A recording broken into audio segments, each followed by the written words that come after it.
Audio channel.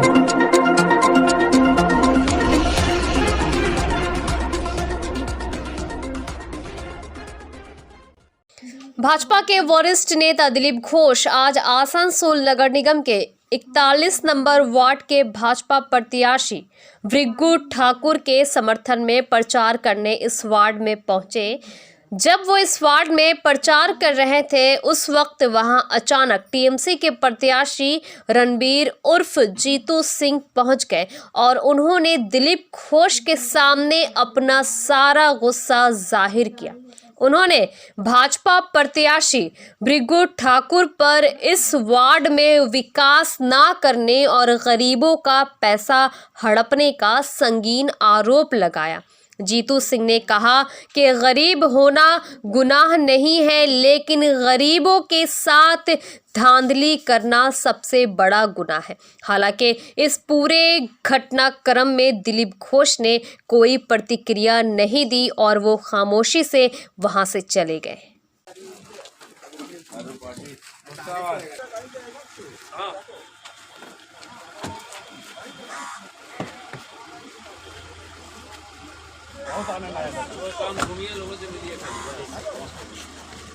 तो आगे का रास्ता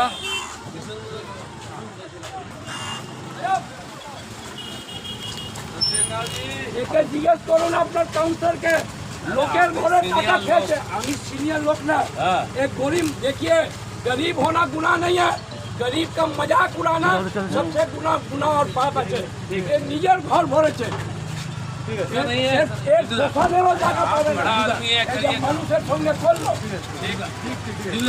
आदमी लोग को भड़काবার চেষ্টা করবে না। এখানে মানুষ बहुत गरीब, क्या भड़काবে ना এখানে মানুষ। दादा है, हम दादा है, ठीक है, किंतु दादा आज आप आए 6 साल के गरीब आदमी लोग का साथ में पाप हुआ, इसका कौन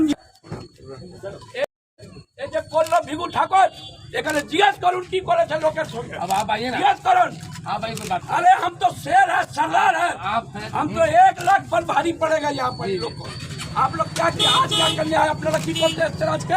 রাম করনা হলো কি কাজ করবেন এখানে? কাজ হচ্ছে, চলুন এই রাস্তা চলুন, আপনাকে দেখাচ্ছি কি কাজ হচ্ছে, চলুন। हम सरदार है, साला 1 लाख पर भारी पड़ेगा। दिलीप घोष এখানে কি এখানে ব্যানার্জি মুখার্জি চ্যাটার্জি কিছু করবে না, জনতা আছে, सब आप करेंगे, चिंता क्या करते हम हैं? करेंगे नहीं आप करेंगे, करिए ना। बात का बात है। अब आपका पारी है, आप भी खेलिए। मत कीजिए यहाँ का। ठीक है। कल आरएलके नर्सिंग होम के मालिक राकेश केडिया द्वारा उनकी माताजी की दूसरी पुण्यतिथि के अवसर पर एक कंबल वितरण कार्यक्रम का आयोजन किया गया था। इस कार्यक्रम में आसनसोल नगर निगम के 44 नंबर वार्ड के टीएमसी प्रत्याशी अमरनाथ चटर्जी ने भी शिरकत की थी, जिसे लेकर इस वार्ड के भाजपा प्रत्याशी शिव प्रसाद बर्मन ने तीव्र आपत्ति जताई थी। उन्होंने दावा किया था कि किसी की पुण्यतिथि नहीं थी, ये पूरा कार्यक्रम अमरनाथ चटर्जी को चुनाव के दौरान अनुचित लाभ पहुंचाने के लिए आयोजित किया गया था। किसी का मृत्यु डेट हो या किसी का जन्म तिथि हो, ना जन्म तिथि है ना मृत्यु तिथि है, ये सिर्फ ओनली कैंडिडेट को खड़ा करके कम्बल वितरण करना ताकि कम्बल वितरण करने का माध्यम बने कैंडिडेट। ये आप बताइए, अभी कैंडिडेट कम्बल वितरण कर रहा है, ये माने ये ठेक है, एक ठेक है किसी का मृत्यु और किसी को जन्म तिथि का डेट देकर। तो ये इसमें कैंडिडेट इस तरह का कम्बल वितरण करना पब्लिक के सामने, तो ये तो चुनाव जब वो चुनाव आचार संहिता का वो पूरी उल्लंघन कर रहे हैं। ये चुनाव संहिता का पूरा उल्लंघन कर रहे हैं, जिसके कारण हमारे यहाँ पर जो ओपन कम्बल वितरण करना, कभी किसी को क्या करना, कभी किसी को पार्टी देना, ये क्या मतलब है? इस तरह का चुनाव हमने कभी लड़ा नहीं। हमारे वार्ड में हमने 3 बार पिछले पार्षद रह चुके हैं, आज तक मैंने ऐसा चुनाव नहीं देखा। उनका कहना है कि कोई लोग मुझे अगर बुलाते हैं तो उसमें मेरी क्या गलती है?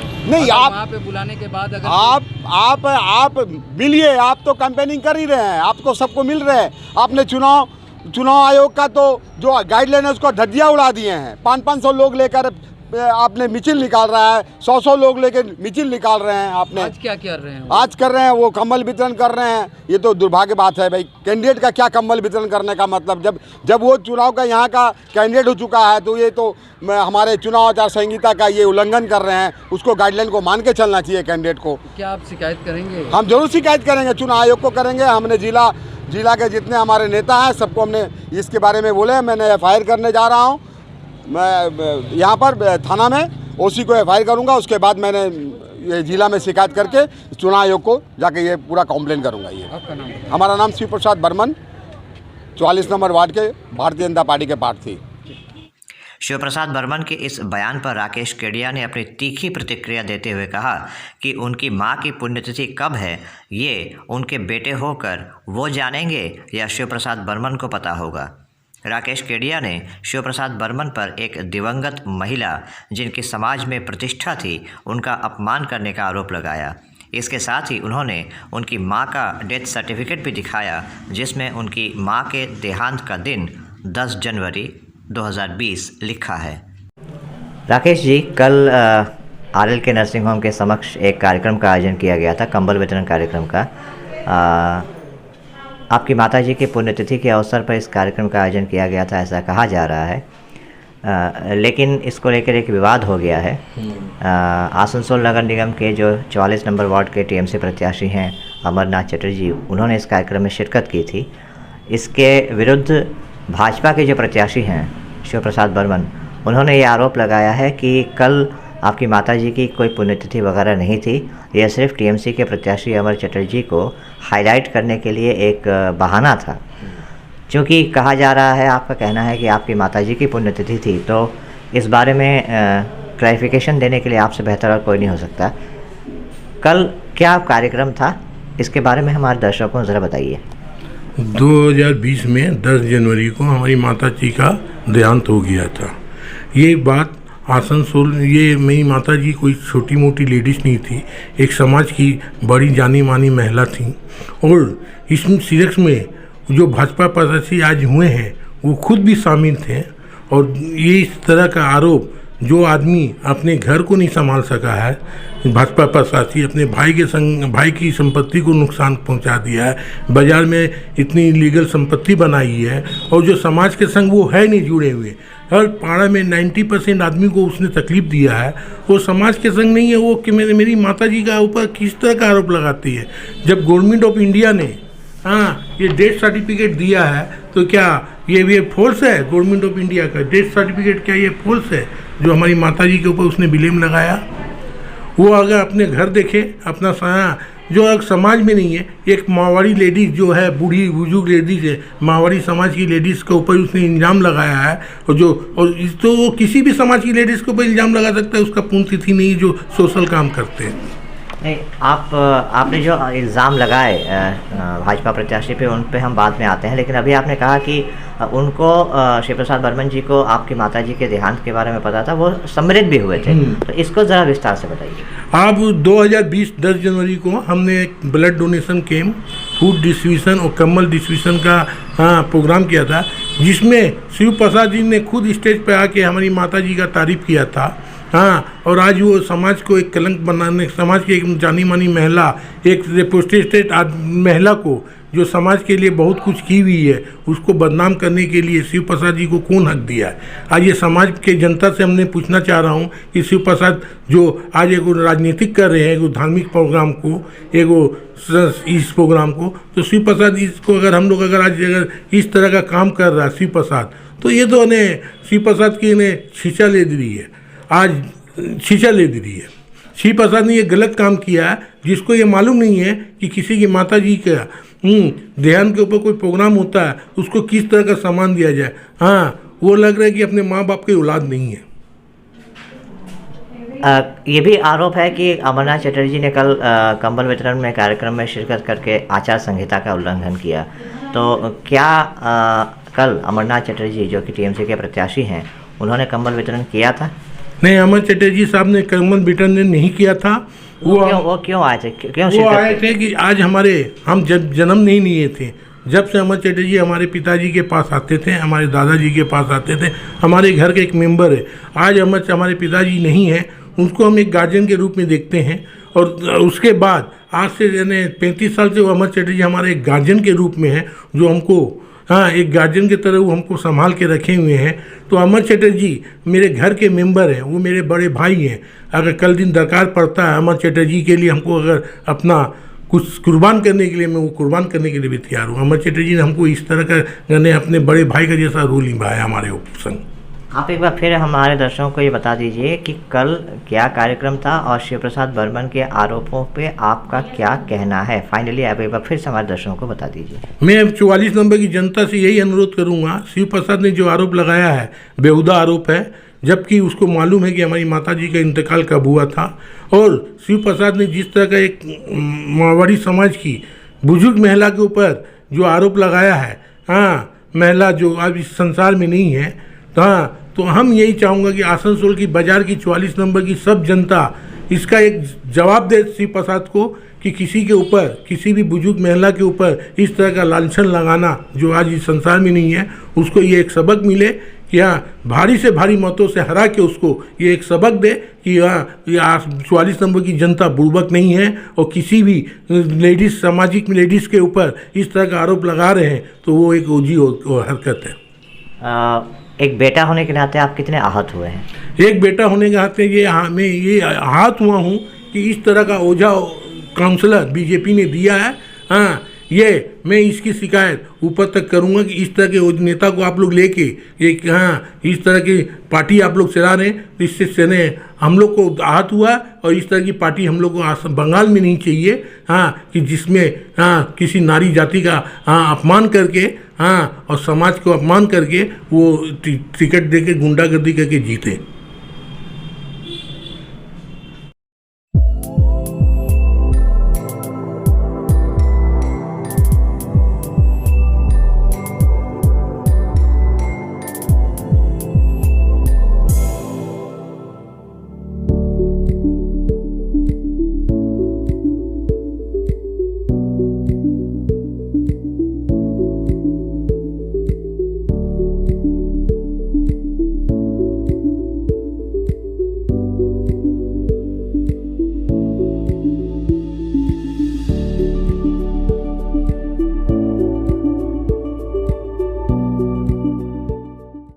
आसनसोल नगर निगम की 33 नंबर वार्ड के भाजपा प्रत्याशी शमशेर सिंह ने आज अपने वार्ड में घूम घूम कर प्रचार किया, साथ ही उन्होंने मास्क भी बांटे।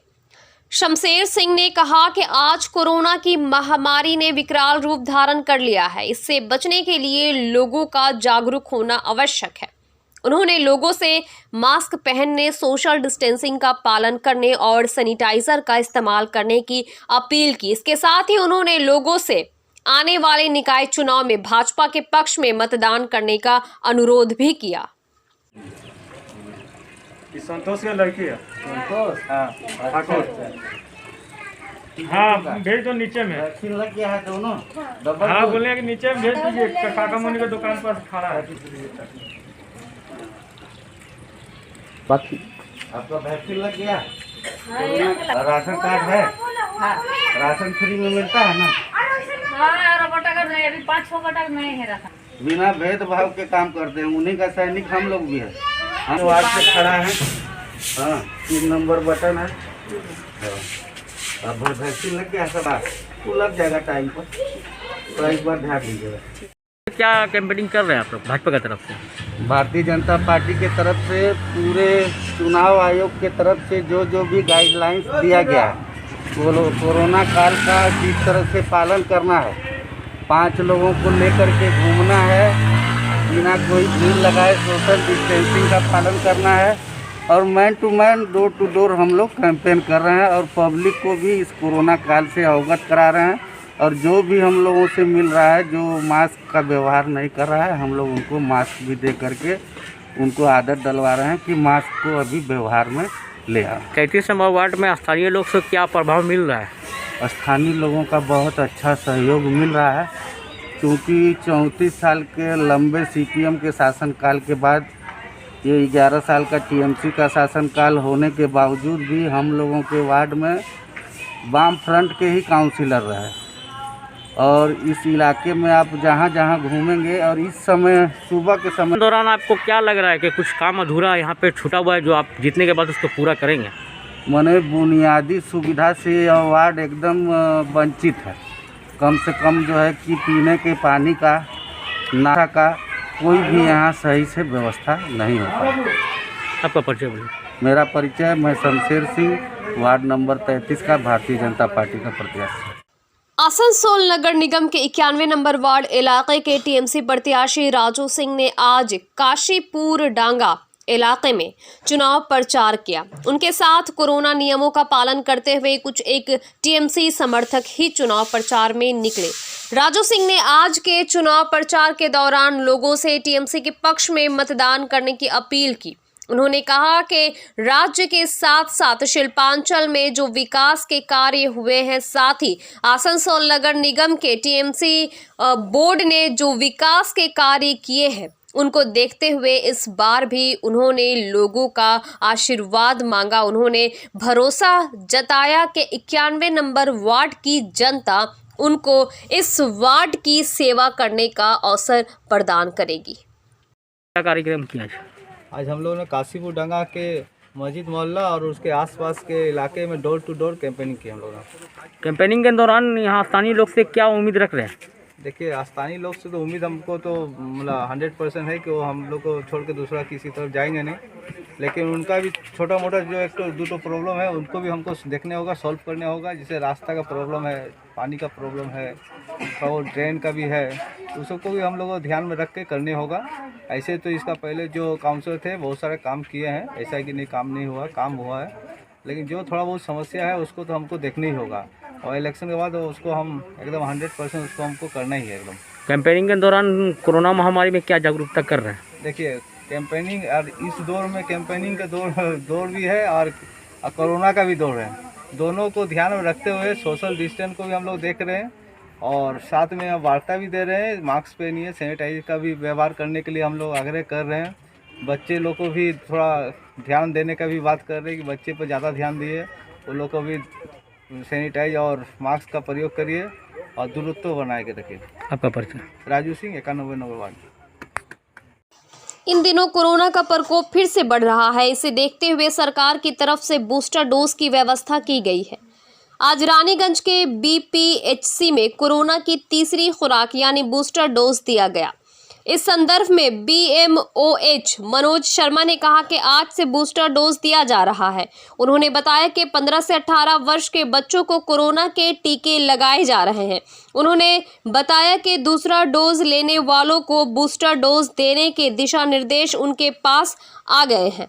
उन्होंने बताया कि अभी स्वास्थ्य कर्मी, फ्रंट लाइन वर्कर और 60 साल से ज़्यादा के लोगों को बूस्टर डोज दिए जा रहे हैं। उन्होंने सबसे अनुरोध किया कि अगर किसी ने कोरोना के 2 डोज ले भी लिए हैं लेकिन उनको सर्दी, खांसी, बुखार जैसे लक्षण दिखते हैं तो वो टेस्ट ज़रूर कराएं। वहीं सीएमएच सुछंदा चटर्जी ने कहा कि बूस्टर डोज लेने के लिए सभी से कोरोना की जांच कराने का अनुरोध किया। उन्होंने बताया कि कोरोना के दूसरे डोज के 9 महीने बाद बूस्टर डोज लिया जा सकता है। उन्होंने कहा कि अभी स्वास्थ्य कर्मी, फ्रंट लाइन वर्कर और 60 साल से ज़्यादा उम्र के लोगों को बूस्टर डोज दिया जा रहा है। रानीगंज से जाहिद अनवर की खास रिपोर्ट।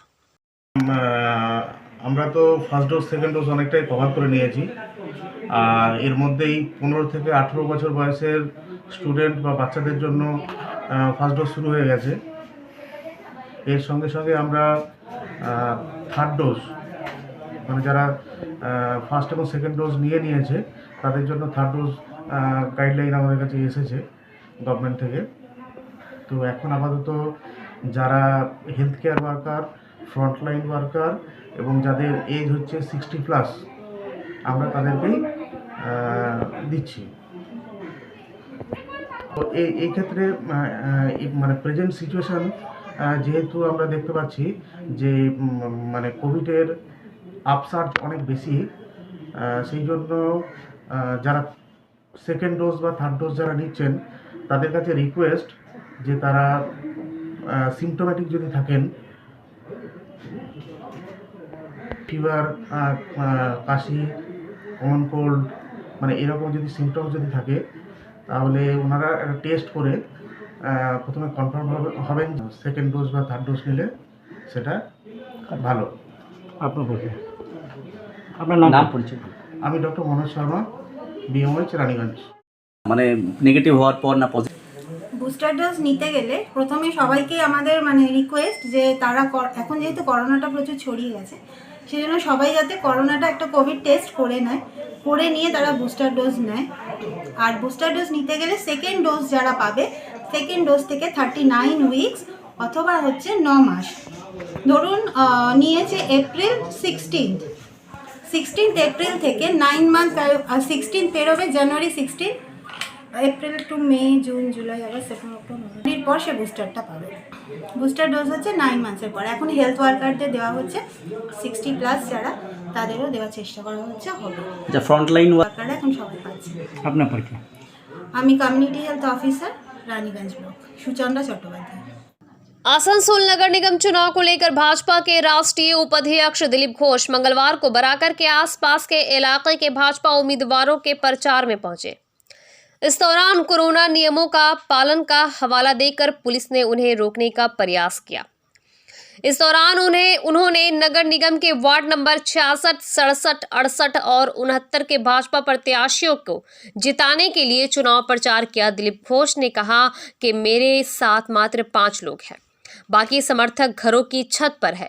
कोरोना काल के नियमों का पूरी तरह से पालन किया जा रहा है, लेकिन फिर भी पुलिस ने प्रचार अभियान रोकने का प्रयास किया, उन्हें रोकने का प्रयास किया गया।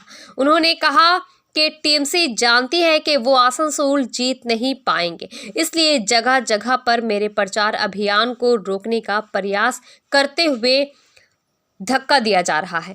प्रचार अभियान बराकर हनुमान चढ़ाया से समाप्त हुआ।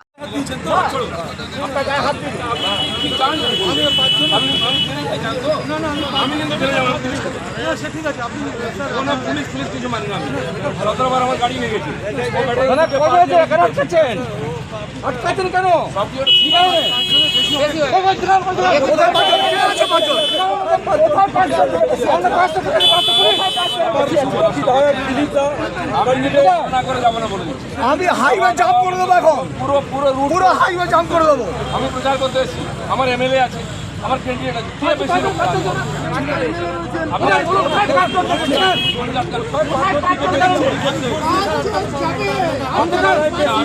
আমি পাবলিক লিডার, পাবলিক আমার সঙ্গে আটকাবো।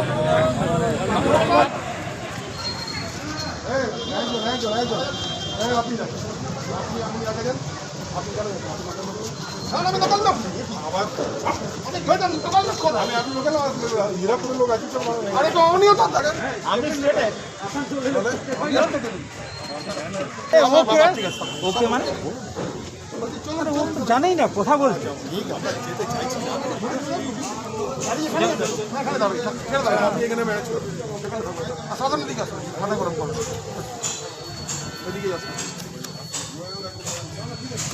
আপনি পুলিশের অ্যাক্টিভিটি থেকে বুঝতে পেরেছেন যেভাবে শয়ে শয়ে পুলিশ দাঁড় করানো হয়েছে আমাকে আটকাবার জন্য। আর রাস্তার দুধারে যেরকম রাস্তায় মানুষ নেমেছে, বাড়ির উপর থেকে ফুল ছেড়াচ্ছে, তাদের টিএমসি টেনশনে ওরা বুঝে গেছে আসানসোল জিততে পারবে না, তাই বিজেপিকে পুলিশ দিয়ে আটকাও।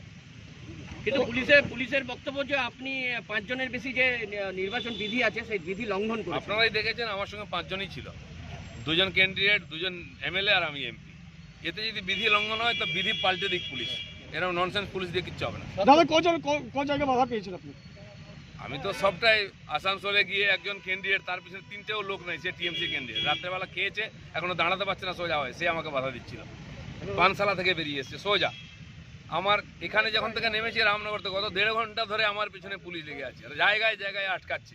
আপনারা দেখেছেন রামনগরে বরাকরে রাস্তার 2 ধারে এত লোক দাঁড়িয়ে আমাদের সম্বর্ধনা দিচ্ছে, এতে টিএমসি খুব টেনশনে, তাই পুলিশ পাঠিয়ে দিচ্ছে। আপনাকে ফিজিক্যালি অ্যাসল্ট করা হয়েছে? আমাকে জোর করে আটকাবার চেষ্টা হয়েছে, ধাক্কাধাক্কিও হয়েছে। প্রচার কি বন্ধ রাখবেন না চলবে? পুরো দিন আমার যা শিডিউল আছে পুরো করবো, আমি পুলিশকেও বলে দিচ্ছি, পারলে আপনারা আটকান।